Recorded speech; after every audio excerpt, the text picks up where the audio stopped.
Femme multipotentielle. Originaire du Congo-Brazzaville, elle a vécu entre son pays d'origine, la Côte d'Ivoire et la France. Mais son amour pour ses racines et son sens du patriotisme l'ont conduit à s'installer définitivement au Congo. Dans un pays où la question de l'emploi reste très préoccupante, Orgerie réussit à tirer son épingle du jeu. Détentrice d'un Master 2 en marketing, forte d'une expérience professionnelle en entreprise et dans la présentation d'événements de grande envergure, elle est actuellement directrice commerciale à la télévision nationale congolaise. Dans un environnement où les places se font chères et rares et où la concurrence est rude, Orgerie Guimpio a su s'imposer et marquer de son empreinte ses différentes collaborations.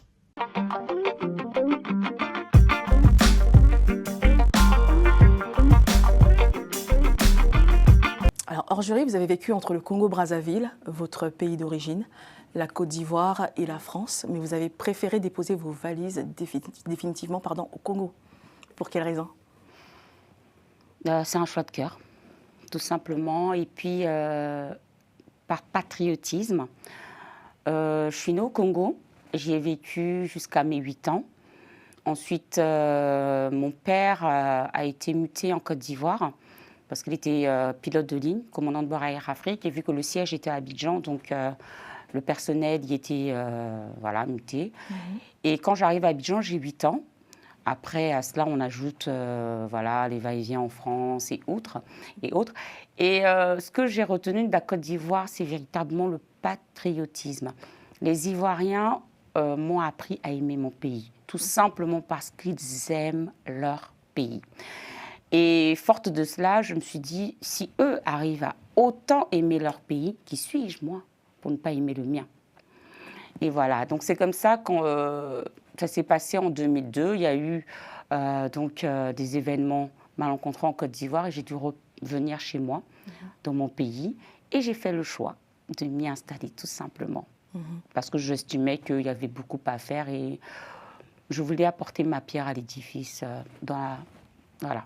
D'accord. Est-ce que vous saviez déjà ce que vous vouliez y faire exactement au Congo? Oui. Très tôt, je savais déjà ce que je voulais faire.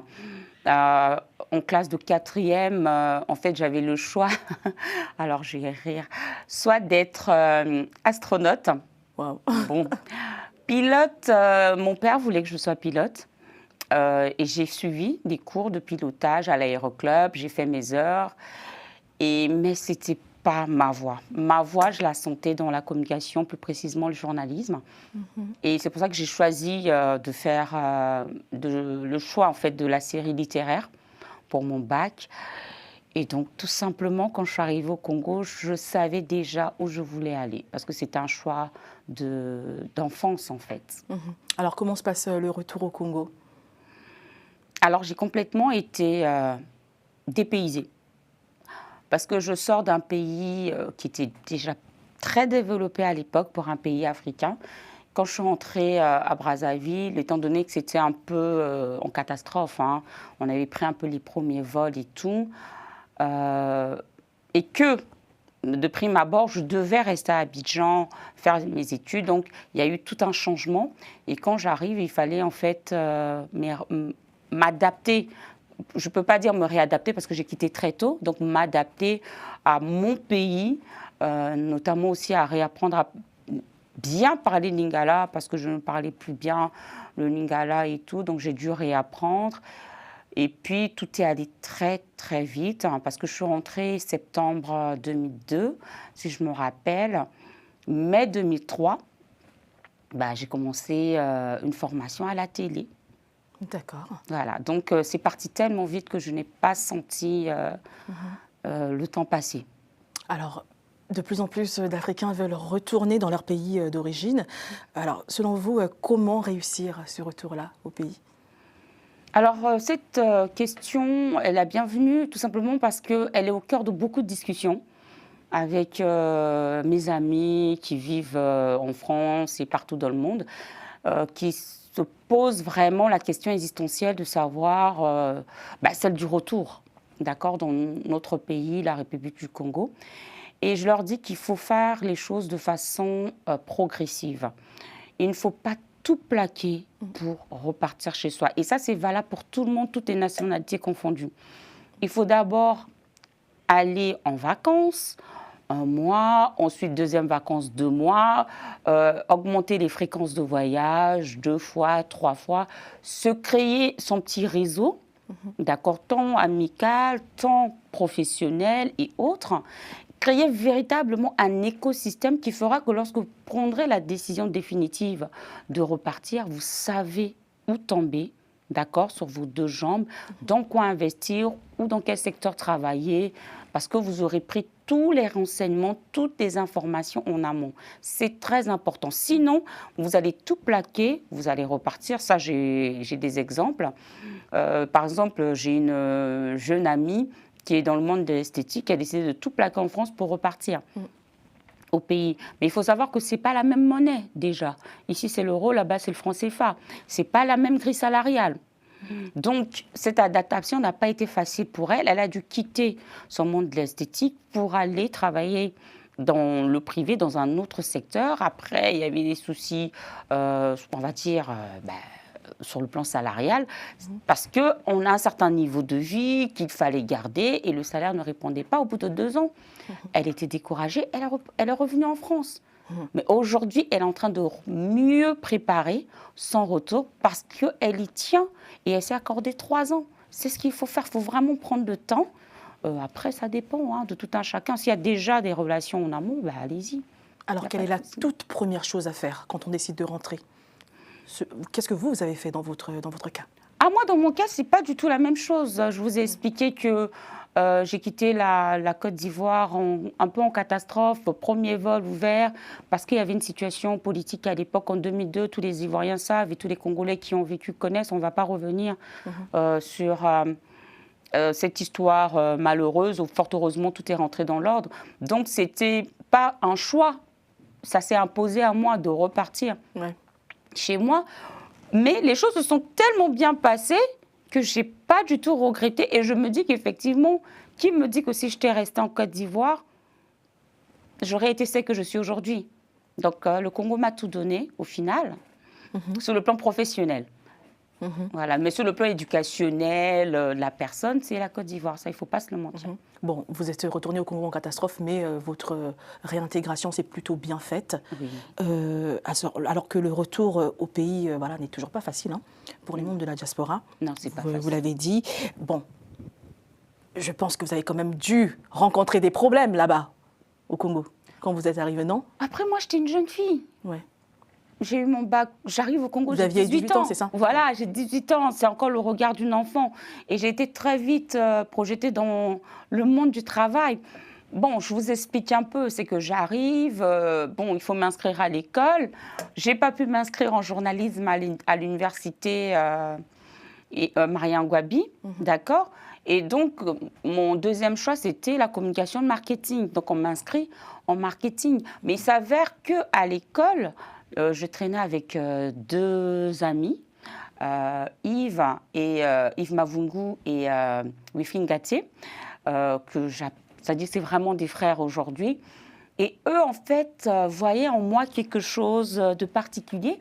Et ils me disaient, mais toi, en fait, on te voit journaliste. Et je leur disais, oui, je leur ai dit à l'époque, effectivement, c'était mon premier choix, mais malheureusement, ça ne s'est pas fait. Et il s'avère que mon ami Yves avait pour voisin donc un travailleur de la première chaîne privée qui avait lancé, mais voulait en fait, qui avait lancé quelques mois avant, mais n'avait pas le format direct des émissions. D'accord ? Donc, on commence l'école et au mois d'avril à peu près, la première chaîne privée, met ses antennes donc en recrutement pour trouver ces animateurs qui, eux, étaient spécifiquement, recrutés pour le direct. OK ? Et donc, Yves me dit, écoute, Orgerie, il y a la première chaîne privée qui recrute. OK ? Est-ce que ça te dit ? Je fais oui, mais on ne connaît personne. Il me dit non, mais j'ai mon voisin, Lionel Mitingou, que je salue, qui peut nous aider. Donc nous voilà, jeunes à l'époque, on avait 18, 19 ans. On arrive donc à Dire TV, puisque c'est de cette chaîne dont il est question. On cherche à voir Lionel Mitingou, on lui demande, il dit oui, effectivement, nous sommes en train de recruter des animateurs, faites-nous un CV. J'ai 18 ans. Je n'ai pas un CV Voilà, assez pas d'expérience fourni, et pas de formation non plus voilà, dans le journalisme. Du tout. Et donc, on repart et Wilfried, qui est en informatique, on va voir le directeur général de l'école où on était, on lui explique notre projet et il est conquis. Il met à notre disposition un ordinateur et nous voilà, grâce à sa secrétaire, en train de faire un CV, mais le plus simple possible. Hein. On a juste mis mes diplômes, BEPC à l'époque et bac, et puis voilà, ce que je maîtrisais un peu. Bon, ce qui était bien, c'est que je maîtrisais déjà l'informatique, parce qu'à l'école, bon, dans le système français, on sait tous hein, qu'il y a l'informatique, donc c'est ce point. Et donc, on redépose le CV, et 2 semaines après, on m'appelle pour dire que, écoutez, on a besoin de vous en urgence pour les entretiens. Je suis arrivée, je me suis exprimée, j'ai été retenue pour la suite des castings et je crois qu'on a dû passer à tout casser 3 entretiens, avec 2 entretiens d'abord, on va dire en face-to-face, et le 3e, c'était vraiment voir ce dont on était capable. Ma chance, c'est parce que j'ai grandi dans un pays où la communication vraiment occupe une très grande place. Et vu que c'était un métier que j'aimais, quand j'étais petite, je m'exerçais un peu à faire comme les grands présentateurs de la Côte d'Ivoire. Et quand j'arrive, je me suis inspirée d'une émission qui, en Côte d'Ivoire, à l'époque, s'appelait Point de beauté. Et j'ai pris une de mes cousines, voilà, comme invitée. Pardon. Et voilà, on a fait une émission. Donc, on avait 15 minutes à peu près. J'ai fait, ça s'est très bien passé. J'ai été recrutée. Alors, c'est très surprenant parce que trouver du travail au Congo, c'est un véritable casse-tête. Et pour votre cas, ça n'a pas été pareil. Et en plus, vous arrivez à décrocher du travail alors que vous n'avez pas de formation, pas d'expérience. Comment vous expliquez ça? Oula, pardon. Alors, déjà, je pense que pas de formation, je dirais oui et non. J'avais quand même un bac littéraire. Et dans le système français, vu que je sortais d'une école française, d'une école consulaire, la série littéraire, vous savez, c'est beaucoup d'écriture, vous faites beaucoup d'exposés. Donc, je savais déjà m'exprimer en public grâce justement à ce choix de la série littéraire. Après, le monde dans lequel j'ai grandi, le pays dans lequel j'ai grandi, la télévision nationale était très suivie et par rapport à l'époque, à la République du Congo, était très développée. D'accord? Donc, on avait droit à de grandes émissions avec grand public et autres. Donc, j'ai grandi vraiment dans cette sphère-là où je n'avais pas du tout de problème à m'exprimer. Pour vous dire, même déjà, quand j'étais petite, même en France, à 6 ans, quand les parents filmaient, parce que j'ai des parents qui adoraient la caméra, je crois que ça m'a aussi servi, mes parents filmaient tout. De notre naissance aux retrouvailles familiales. Et j'étais toujours celle qui venait devant la caméra, qui avait toujours quelque chose à dire. Donc, j'avais déjà ça en moi. Maintenant, pour répondre objectivement à votre question, mon bac déjà m'a servi, le choix de ma série m'a énormément servi et le pays dans lequel j'ai grandi m'a servi. Donc, la formation, c'est quoi? Le bac est déjà un diplôme, c'est le premier grand diplôme de la vie. Et ça m'a beaucoup aidée. Alors, donc, vous avez travaillé dans le public. Dans le privé d'abord. Pardon, dans le privé d'abord, ensuite dans le public actuellement. Et vous êtes aussi auto-entrepreneur. Oui. Dans quel domaine? L'éducation. L'éducation et pas la communication? Non. Curieusement? Non, en fait, en tant qu'entrepreneur avec tout ce qui est paperasse, les papiers autres, je suis dans l'éducation. J'ai une école privée, le complexe scolaire L'Hortensia. Mais dans la communication, actuellement, j'occupe la fonction de directrice commerciale de la chaîne nationale. Et je suis appelée à couvrir des cérémonies en tant que maîtresse de cérémonie et modératrice de panels de haut niveau. Voilà. Donc, c'est de l'auto-entrepreneuriat, mais qui ne dit pas son nom, en fait. Donc, ok, vous vous entreprenez plutôt dans l'éducation, mais quels sont les autres secteurs qui offrent des opportunités qu'on devrait, selon vous, développer justement au Congo-Brazzaville? Pour moi, j'estime que la première des choses qui nous vient même de Dieu, hein, c'est la terre. Et la République du Congo est une terre riche d'opportunités dans tous les secteurs, mais surtout dans l'agriculture. Nous avons une terre fertile. Je peux vous dire qu'on a cette grâce-là. Vous pouvez manger une mangue, jeter le noyau, revenir quelque temps après, vous voyez qu'il y a un manguier qui a poussé. Je dis la même chose aussi pour l'avocat et autres. Donc, on l'a vu chez nous à la maison, chez ma mère. Elle a beaucoup de terre et autres. Enfin, il arrivait qu'on jette juste une graine, quelque temps après, surtout le piment. Ouais. Voilà, vous mangez, comme ça, vous jetez le piment, vous savez comment ça se passe. Quelque temps après, vous revenez, vous voyez du piment pousser. Donc, moi, j'appelle les Congolais, ceux qui veulent investir au Congo, qui veulent repartir au Congo, à se pencher aussi dans le secteur de l'agriculture. Parce que ces données, c'est un secteur où il faut vraiment se renseigner. Il y a beaucoup de facilités, d'opportunités pour toutes les personnes, les entrepreneurs qui se lancent dans l'agriculture, tant sur le plan fiscal et autres. Très peu le savent. Alors que ce soit donc dans le domaine de l'éducation, de l'agriculture, du numérique, etc. Le gouvernement, en tout cas, a mis en place un écosystème qui facilite, en fait, comment dire, les investissements dans ces secteurs. Et on a aussi surtout besoin de main-d'œuvre. Des personnes énormément, pour travailler, énormément. Que ce soit des personnes issues de la diaspora ou qui sont tout simplement sur place. Et d'ailleurs, à ce sujet, hors jury, vous dites que tout le monde a sa place en Afrique. Loin de cette concurrence, de cette jalousie qui peut y avoir entre les locaux et la diaspora. Donc voilà, vous dites que venez, tout le monde a sa place. À sa place. Mais c'est votre pays de prime abord. On est d'abord originaire de quelque part. Et pour notre cas, nous sommes originaires du Congo.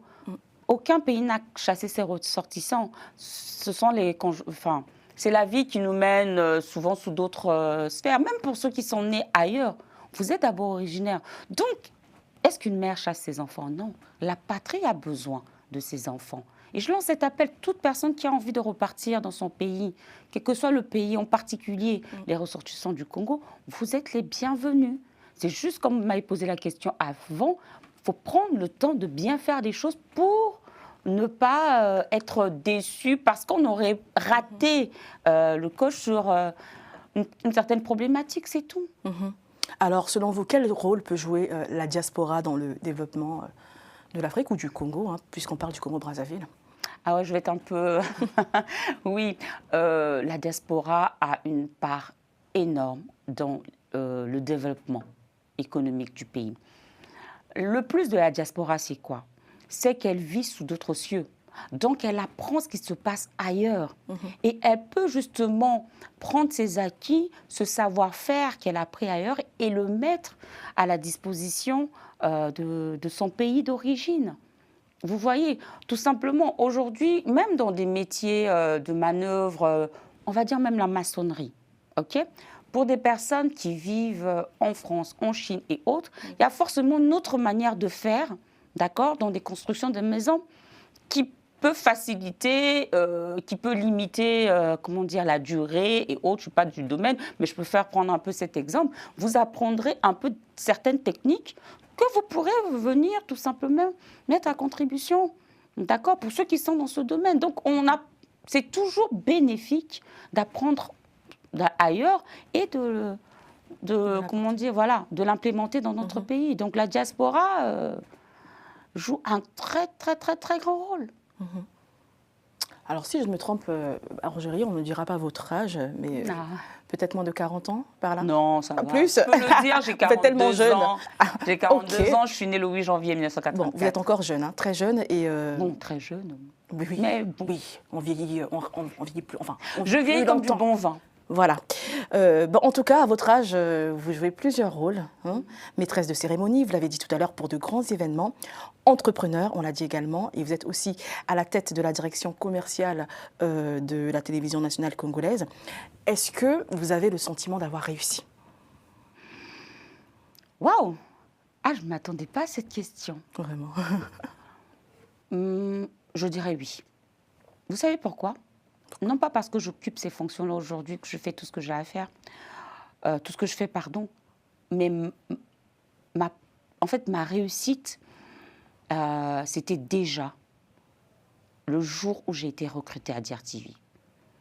Parce que je vous ai dit, je venais de la Côte d'Ivoire avec pour objectif, choix de métier, d'être journaliste, mais je me suis retrouvée d'abord à faire une autre formation. Et la vie, l'univers m'a ramenée vers le journalisme.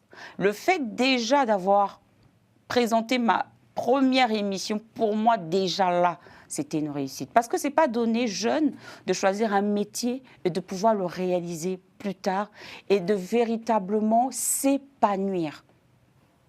Vous savez, souvent, quand je fais des forums, nous avons des jeunes, et j'aime souvent prendre cet exemple, le choix du métier. Vous prendrez un jeune qui a envie d'être pâtissier, boulanger. Ce qui se passe, c'est quoi? C'est qu'on ne se renseigne pas assez. Est-ce que ce métier sied à ma personnalité? Moi, je peux vous dire que les amis avec lesquels j'ai grandi en Côte d'Ivoire, quand ils m'ont vu, ils ont su que j'étais devenue journaliste, ils ont dit il y a quelque chose on a raté quelque chose, parce que j'étais très introvertie. Et j'ai pu évoluer au fil des années.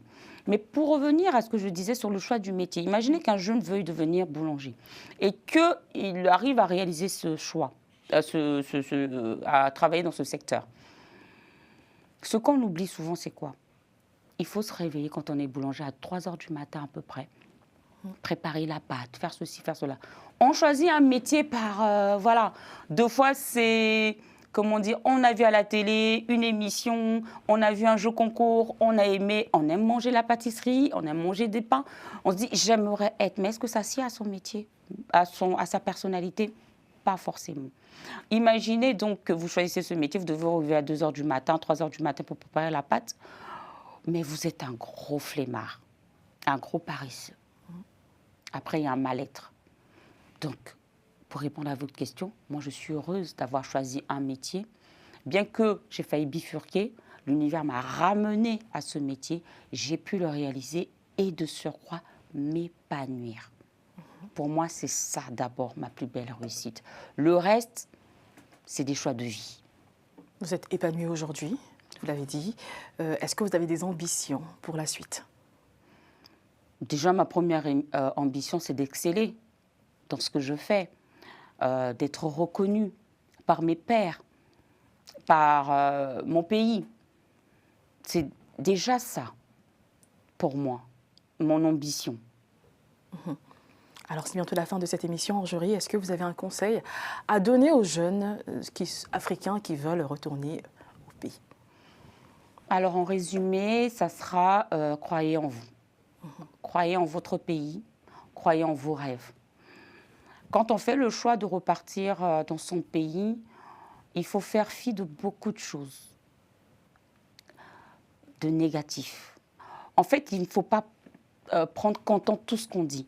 Il faut tâter soi-même du terrain. Il faut prendre le temps d'y aller, de passer des vacances, de redécouvrir son pays, de voir si le secteur d'activité dans lequel vous voulez évoluer n'est pas saturé, quelles sont les opportunités. En fait, il faut faire un travail de détective. Il faut juste faire un travail de détective. Et après, créer un réseau, créer un écosystème qui fera que lorsque vous quitterez le pays dans lequel vous êtes pour votre pays d'origine, vous puissiez maintenir un certain niveau de vie. Voilà, ce sera ça mon conseil. Ok, très bien. Merci beaucoup, Orgerie, pour ce partage d'expérience. On va se quitter en disant au revoir à nos téléspectateurs qui nous suivent depuis Brazzaville. Comment on dit en lingala? Oui. En lingala, au revoir. En lingala. Au revoir au Lingala. Bon, on va essayer. On va dire bonjour, bon beauté. Beauté na balandi na biso Voilà, parce que le nyonso. Lingala est une Il y a langue Brazzaville. Voilà. Beauté na bandeko na biso Voilà. nyonso bazolanda biso depuis Brazzaville. Ça. Et sengo ezalaki na biso ya kosala émission oyo avec ma consœur Mavi. Na consœur nanga Mavi. Topesi bino rendez-vous très prochainement na chaîne oyo na émission Résilience. Sur Télé-Sud. Télé-Sud, voilà, Global Africa. Voilà, bientôt. C'est fini, pardon. Merci beaucoup encore, Orgerie. C'est la fin de cette émission. À bientôt pour un nouveau numéro de Résilience.